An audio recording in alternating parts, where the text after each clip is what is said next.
Buenas, apreciados estudiantes, en esta oportunidad vamos a estar hablando acerca de la radioactividad. Cuando hacemos mención entonces a la radioactividad, el primer integrante que vamos a mencionar justamente es el núcleo. ¿Por qué? Porque este representa la zona central que va concentrando toda la masa del átomo. De ahí que tiene carga positiva, está constituido por lo que se denominan nucleones, que incluyen protones y neutrones. Por eso es que la radioactividad es un proceso estrictamente nuclear. La estabilidad nuclear es el equilibrio entonces entre, por un lado, las fuerzas de repulsión eléctrica de los protones y por otro lado, la fuerza atractiva nuclear de corto alcance que experimentan esos protones y neutrones del núcleo. Entonces, la relación entre el número de protones y neutrones es clave justamente para la estabilidad nuclear.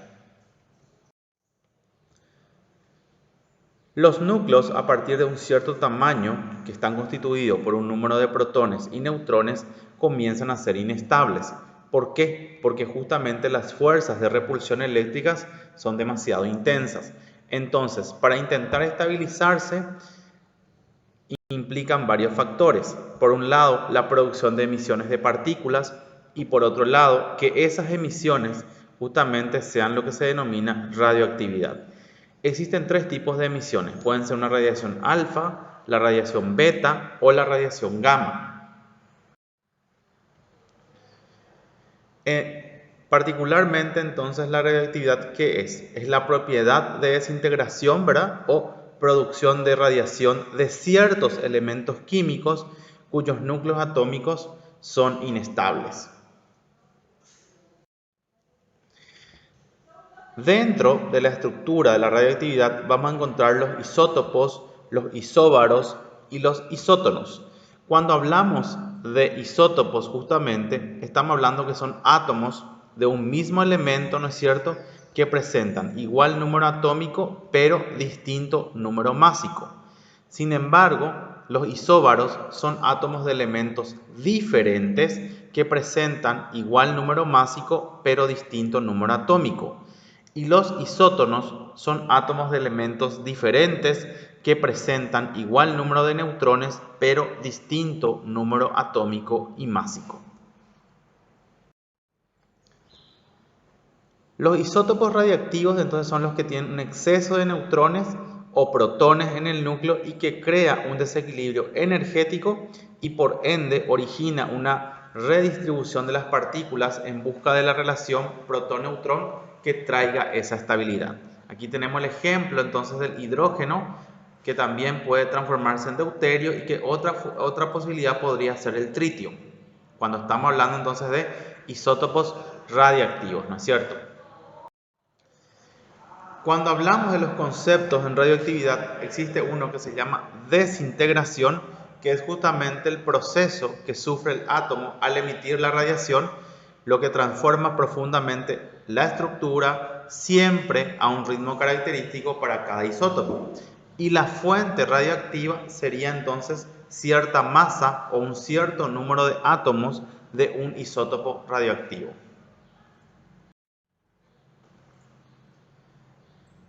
Entre los tipos de emisión radiactiva tenemos aquellas corpusculares o aquellas que proceden de ondas electromagnéticas. Cuando mencionamos corpusculares hablamos que tienen existencia material, es decir, con masa, y los representantes serían la radiación alfa, la radiación beta positivo y negativo y los neutrones. Y cuando hablamos de aquellos que proceden de ondas electromagnéticas estamos hablando de los rayos X y los rayos gamma. Aquí tenemos entonces los tipos de desintegración radiactiva, donde tenemos los corpusculares que decíamos, las partículas alfa por un lado y las partículas beta, beta positivo, beta negativo, y las ondas electromagnéticas, en este caso tenemos como ejemplo los rayos gamma. No olvidemos también que existen por supuesto los rayos X. Haciendo entonces una definición de lo que sería la desintegración alfa, implica a nivel estructural, digamos, una identidad parecida al núcleo de helio con un AD4 y son muy ionizantes, pero ¿Por qué? Por sus dos cargas positivas, pero son fácilmente absorbidos por la mayoría de los cuerpos. Entonces, son muy ionizantes, pero poco penetrantes sería la característica entonces de esta desintegración alfa, ¿no es cierto? Poco penetrantes porque pueden ser detenidas por una hoja de papel o inclusive por la piel, por ende tienen poca aplicación en la medicina. Aquí sería entonces el ejemplo de lo que hablamos cuando vemos las partículas alfa, que tienen una similitud con las moléculas, ¿no es cierto?, de helio, que son poco penetrantes, pero muy ionizantes. Con respecto a la desintegración alfa, son peligrosas, por supuesto, si es que estas se inhalan, se eyectan del núcleo atómico durante el decaimiento de elementos radiactivos y están constituidos por 2 neutrones y 2 protones que tienen poca penetración y la masa es 4 veces mayor que la de un protón. Existen las características a nivel de la desintegración alfa, son muy ionizantes, como decíamos, por las dos cargas positivas que poseen, son fácilmente absorbidos por la mayoría de los cuerpos, se desplazan a la décima parte de la velocidad de la luz e implican transformaciones de partículas. Esta desintegración beta implica los tipos de radiación beta que son beta positivo y beta negativo. Beta positivo que también se llama positrón y beta negativo que vamos a llamar como negatrón. La desintegración beta positiva implica la transformación de un protón en un neutrón que justamente causa la emisión de una partícula beta positiva o conocida como positrón. Entonces, transformación de un protón en un neutrón y mediante eso tenemos una emisión de la partícula beta positiva y esa partícula beta positiva tiene la misma masa que el electrón pero con una carga positiva y al mismo tiempo se produciría una partícula que no produce ninguna interacción, que es conocida como neutrino, y el neutrino tiene una masa de 1 sobre 20 del electrón y la carga es nula. Entonces, cuando hablamos de interacción beta positiva, la transformación de un protón en un neutrón causa esa emisión de una partícula beta positiva. Ese protón se va a convertir, por supuesto, en una partícula beta positiva, hay pocos neutrones en el átomo y en 1987 se captaron los primeros neutrinos que procedieron obviamente de la explosión de una supernova conocida como sobre todo a nivel de la nebulosa de Magallanes. La desintegración beta negativa implica la transformación de un neutrón en protón y eso causa la emisión de esta partícula beta negativa o negatrón. Tiene las mismas características de masa y carga que el electrón que se produce en el momento de esa desintegración. Entonces, la energía excedente convierte al neutrón en protón más una partícula beta negativa, sumado a ello el antineutrino. Entonces, la desintegración beta negativa lleva la transformación de un neutrón en protón, causando por supuesto esa emisión entonces de partícula beta negativa o negatrón. Aquí vemos entonces los ejemplos de partícula beta positiva, ¿verdad? O positrón, y la partícula beta negativa, ¿verdad? O conocida como negatrón. Mismo ejemplo que vamos viendo entonces la formación entonces del positrón beta positivo y la formación del negatrón, ¿verdad? Beta negativo. El positrón contiene obviamente la partícula neutrino y el antineutrino formaría entonces parte de lo que sería obviamente el negatrón. Entonces, la desintegración beta es el tipo más frecuente de desintegración radiactiva, tanto entre los isótopos artificiales como entre productos radiactivos que proceden, por supuesto, de la desintegración alfa. También posee características y las características de la desintegración beta justamente es que tienen un menor poder ionizante que las partículas alfa, pero tienen mayor poder de penetración. Recuerden que las partículas alfa eran muy ionizantes y poco poder de penetración. Esta desintegración beta tiene que el poder ionizante obviamente es menor con respecto a las partículas alfa, pero su poder de penetración es mayor con respecto a las partículas alfa. Y la velocidad es del 99% de la velocidad de la luz. Existe lo que se conoce como captura electrónica, que se da justamente en núcleos con exceso de protones y el núcleo captura un electrón de la corteza electrónica, que es la que se va a unir a un protón del núcleo para dar lo que se conoce como un neutrón. Entonces se conserva la A, pero disminuye por supuesto 1 en lo que sería el número Z. La emisión de neutrones implica justamente que se ocasiona la disminución del número de masa en 1, convirtiéndose el átomo en un isótopo, ¿verdad? Que es justamente otro nucleído de la misma especie. Estamos hablando entonces, por ejemplo, de Krypton 87, que se transforma a Krypton 86 más un número n que ha ganado.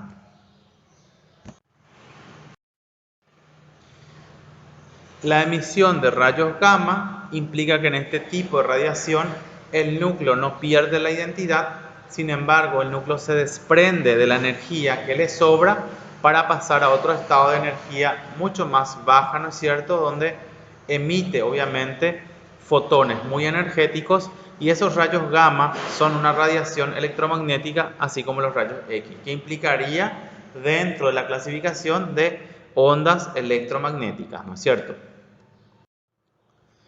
Entonces, muchos isótopos naturales y artificiales con actividad alfa y beta también son emisores, por supuesto, de rayos gamma.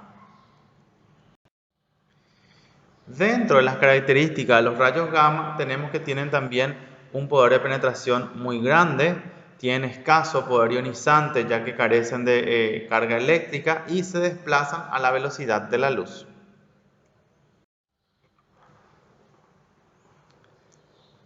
La intensidad se reduce al pasar, ¿no es cierto?, a través de la materia en un grado que va a depender de la propia energía y de la densidad física del material absorbente.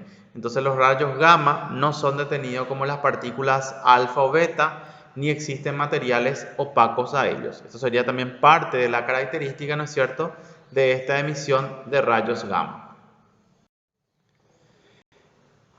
Por otro lado, puede necesitarse entre 5 y 25 centímetros de plomo o inclusive hasta 3 metros de hormigón para conseguir una protección adecuada, ¿no es cierto?, contra los rayos gamma de alta energía. Y el exceso de radiación gamma externa puede causar grave daño, o graves daños, mejor dicho, internos al organismo humano, pero no puede inducir radioactividad en él ni en ningún otro material. ¿Por qué? Porque justamente derivan de las ondas electromagnéticas. Y estas ondas electromagnéticas son muy ionizantes, sobre todo cuando hablamos de rayos X, ¿no es cierto?, y de rayos gamma, que van a alterar obviamente el ADN. Por eso es que habla de que pueden producir graves daños internos al organismo humano. Este sería el ejemplo entonces de las radiaciones. Fíjense las radiaciones alfa, que tienen poca penetración, que se lo compara con el núcleo del helio, ¿verdad? Y como la mano prácticamente, o una hoja de papel, decía en el libro, detiene esta radiación. Sin embargo, para las radiaciones beta, que tienen mayor penetración porque tienen electrones libres, fíjense cómo el aluminio va, ¿verdad?, deteniendo esto. Pero sin embargo, cuando hablamos de radiaciones gamma que tienen máxima penetración, dependiendo que tienen dependencia, mejor dicho, de la energía electromagnética, como un hormigón prácticamente podría ser capaz entonces de detener esto, ¿no es cierto? Por eso es que cuando nos vamos a hacer algún estudio de imagen, y eso implica rayos X, por ejemplo, una tomografía, una radiografía, una mamografía, etcétera, ¿no es cierto?, las paredes tienen que estar recubiertas por plomo para evitar obviamente que parte de esos rayos que se van despegando, ¿no es cierto?, causen algún daño en aquellas personas que no están protegidas. Por eso es muy importante también, y se les suele realizar estas preguntas a los pacientes, o sobre todo a las pacientes si no están gestando, fecha última menstruación y demás, porque podría causar una alteración a nivel del feto de ese ser que se está formando. Entonces ahí la importancia de tener en cuenta las medidas de bioseguridad a la hora de exponernos a los rayos X. Este cuadro nos habla acerca de la relación inversa entre la penetración y la ionización. Fijémonos en la radiación alfa, que son muy ionizantes con respecto a las radiaciones beta y gamma, pero son poco penetrantes si comparamos con las radiaciones beta y gamma. Este gráfico nos demuestra entonces, obviamente, los tipos de radiación, las radiaciones alfa, las radiaciones beta positivo, ¿verdad? O positrón, radiaciones beta negativo o negatrón, y por supuesto los rayos gamma generalmente. Dentro de la radiactividad existen unas leyes que son conocidas como leyes de Fajani-Soddy, donde el primer enunciado habla de que la emisión de una partícula alfa determina, por supuesto, que se pierda 4 unidades de masa y entonces hay un retroceso de 2 lugares en la tabla periódica. Entonces se pierde 4 unidades de masa, por eso es A-4, y se retrocede 2 lugares, por supuesto, ¿verdad?, en la tabla periódica. Con respecto al punto 2, la emisión de una partícula beta negativa determina un avance en el lugar de la tabla periódica, significa entonces que se creó un protón y el número atómico entonces aumenta una unidad o en unidad. Fíjense aquí que el número atómico se le agrega 1 porque determinó un avance de un lugar en la tabla periódica y eso lo tomamos como la creación justamente de un protón. También habla de que la emisión de una partícula beta positiva, que también conocíamos como positrón, causa la desaparición de un protón, por lo tanto el número atómico también disminuye en una unidad. Por eso es que aquí van a encontrar Z-1, sobre todo cuando estamos hablando de una emisión de partícula beta positiva. El número atómico disminuye en una unidad por desaparición de un protón. Y existen series radiactivas que se consideran, son una sucesión de transformaciones desde el isótopo inicial hasta el producto final estable. Por eso que van a encontrar aquí el torio sería por supuesto el isótopo inicial y su producto final estable justamente viene a ser el plomo. Aquí el uranio tenemos 238 y el producto final estable va a ser el plomo. El uranio 235 también tiene como producto final estable por supuesto el plomo. Entonces, las series radiactivas son una sucesión de transformaciones del isótopo inicial hasta ese producto, ¿verdad?, final estable.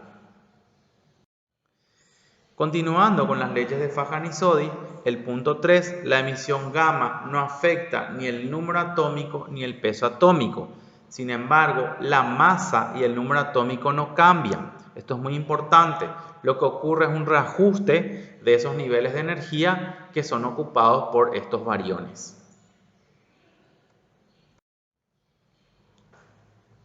En lo referente a las series reactivas, los núcleos radioactivos se dividen en dos tipos.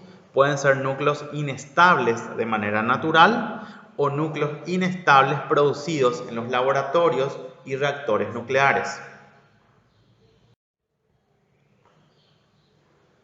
Aquí tenemos un ejemplo de ello, por ejemplo en la serie del uranio, el actinio y el torio, el producto final estable justamente viene a ser el plomo. Sin embargo, en el caso del neptunio, el producto final estable es el bismuto. ¿Qué pasó con el neptunio? Que justamente es un isótopo artificial.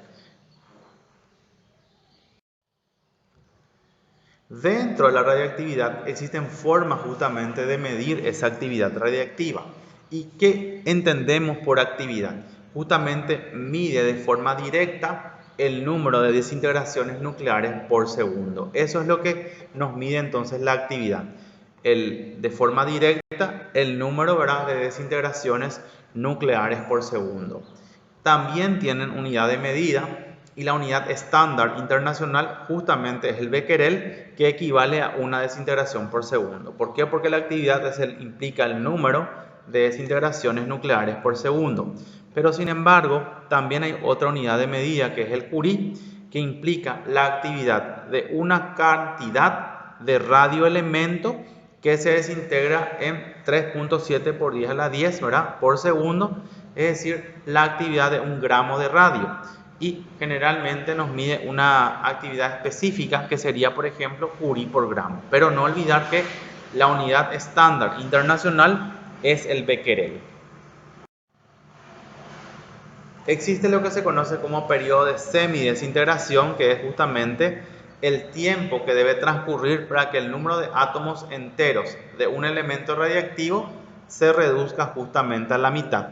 Y eso se representa con la letra tau, ¿verdad?, una letra griega. Entonces, semidesintegración tiempo que debe transcurrir para que el número de átomos enteros de un elemento radiactivo se reduzca a la mitad. Y ese periodo de semidesintegración puede ser de segundos a millones de años, como el caso justamente del radio, que son 1600 años. Después de un tau, la actividad también se ha reducido a la mitad. Entonces es constante para cada elemento e igual al cociente de 0,693, que es la constante, y la constante de desintegración lambda, que justamente es variable. Entonces es tau es igual a 0,693 sobre la constante de desintegración lambda, que es lo que va a variar, de acuerdo al elemento que estamos estudiando. Cuando hablamos de vida media, es la inversa de la constante de desintegración. Es el tiempo promedio que debe transcurrir para que un núcleo se desintegre. Entonces, es un concepto de física de partículas y se refiere a una partícula concreta. La vida media, entonces, es lo inverso a la constante de desintegración.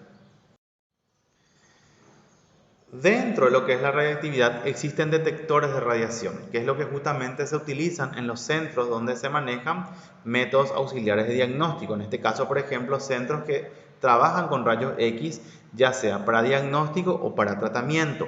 Diagnóstico, por ejemplo, para hacernos distintas radiografías, implicaría, por ejemplo, justamente también mamografías, radiografías, qué sé yo, de tórax, etcétera, o también tomografía axial computarizada. Entonces, estos profesionales que se dedican a las áreas, obviamente, de imágenes, tienen unos dossier o unos aparatos que permiten, por supuesto, medir eso. ¿Por qué? Porque la exposición a los rayos X podría conllevar con el tiempo a la aparición de tumores, porque sabemos que producen un daño, obviamente, a nivel del ADN, ¿verdad? Entonces, esta detección se basa en las propiedades de las radiaciones, basado en la impresión de placas fotográficas, que es lo que más se utiliza por una cuestión de costo, basados en la ionización de un gas y basados en el fenómeno de centelleo. Cuando hablamos de basados en la impresión de placas fotográficas, las radiaciones ionizantes tienen la propiedad de ennegrecer un film fotográfico, que es el caso de los rayos X. Es retardado. ¿Por qué? Porque solo después de ser revelado se conoce la cantidad de radiación que pudo ser absorbida.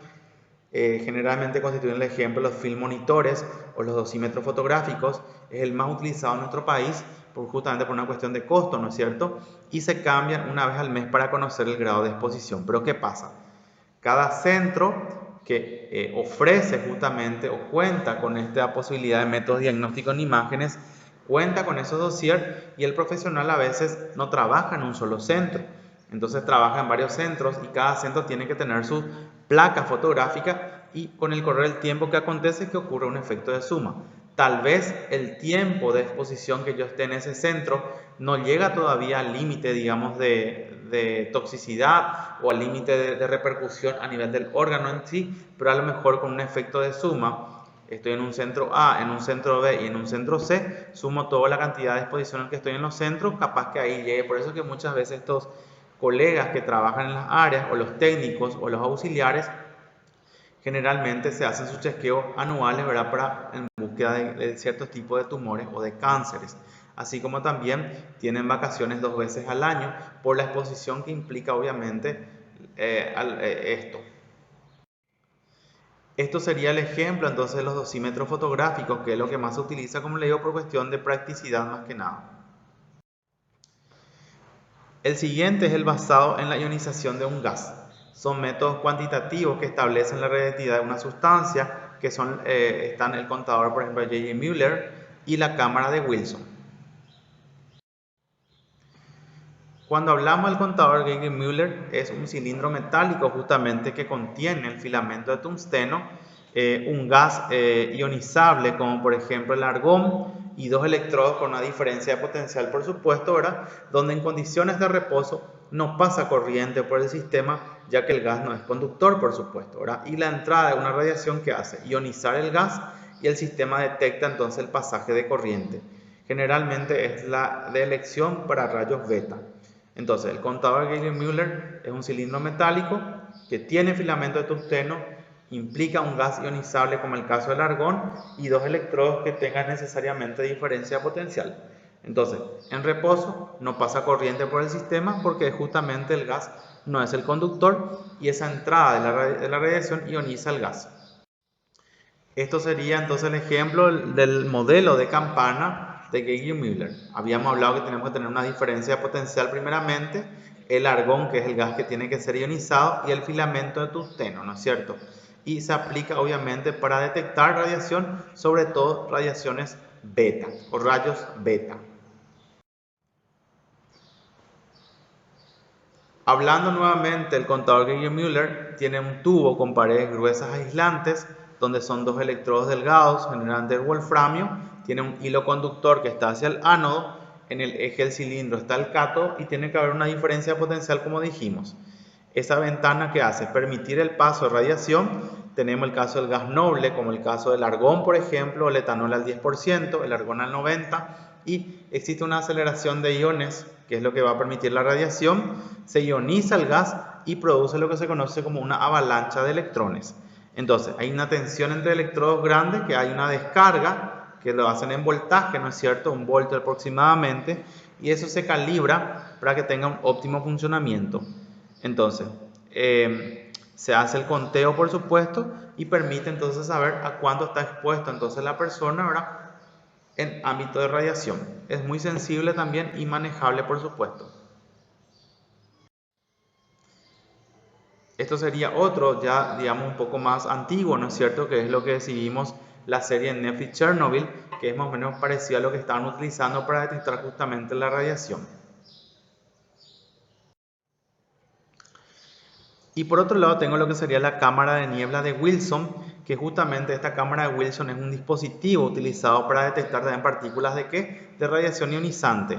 Es su forma más sencilla, por supuesto una cámara de niebla, tiene un entorno cerrado que contiene vapor de agua semi-enfriado y también súper saturado. Entonces la cámara de niebla que vemos aquí obviamente está compuesto también más abajo por lo que sería una válvula, el extractor de aire, ¿verdad?, y el vacío.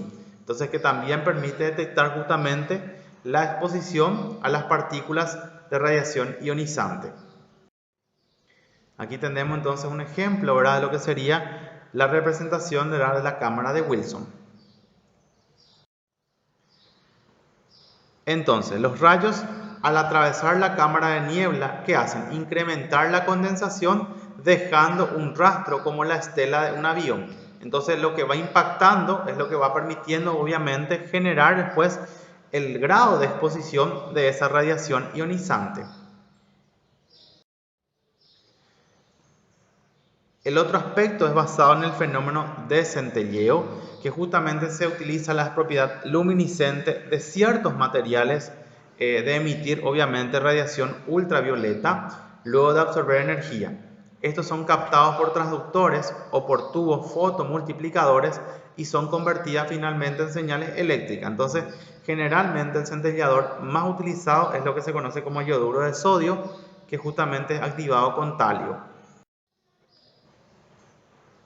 Este detector de centelleo, la misión de un detector de centelleo es justamente transformar la energía de radiación de los fotones gamma en lo que sería una corriente eléctrica mensurable, es decir, de poder medir justamente para conocer el grado de exposición. Y tiene tres partes: una sustancia luminiscente que necesitamos obviamente porque estamos hablando de cristal de centelleo, entonces tiene que ser capaz de centellear, tiene que tener un cristal de centelleo, un acoplamiento óptico y por supuesto el tubo fotomultiplicador. Entonces, este detector de centelleo justamente es transformar la pequeña cantidad de luz producida por un cristal de centelleo en señal eléctrica, y también se puede manejar con más comodidad, ¿verdad? Se pone en contacto con un dispositivo que se conoce como tubo fotomultiplicador, que aquí en el gráfico vemos justamente estos haces que van de un lado para otro, son los que constituyen entonces esos tubos fotomultiplicadores que van a permitir entonces detectarlo, ¿no es cierto? Aquí, visto de otro punto, entonces también vemos que tenemos estos tubos fotomultiplicadores que van captando los electrones y finalmente, por supuesto, van emitiendo ese fotón gamma, que es lo que necesitamos obviamente para poder saber a qué nivel de exposición se encuentra, ¿verdad?, la persona cuando estamos hablando entonces de radiaciones ionizantes. Entonces, como verán, la radiactividad es un elemento importante como método auxiliar, por supuesto, diagnóstico en la medicina. Sin esto muchas veces no podremos saber cómo están trabajando ciertos órganos en particular, o no podremos hacer algún tratamiento. Entonces tiene su importancia, pero por supuesto también tenemos que tener en cuenta que debemos de usar los elementos de protección, no exponernos sin estos elementos, porque podemos sufrir graves consecuencias, sobre todo cuando la exposición es muy alta y nuestros órganos pueden estar dañados a consecuencia de eso. Muchas gracias.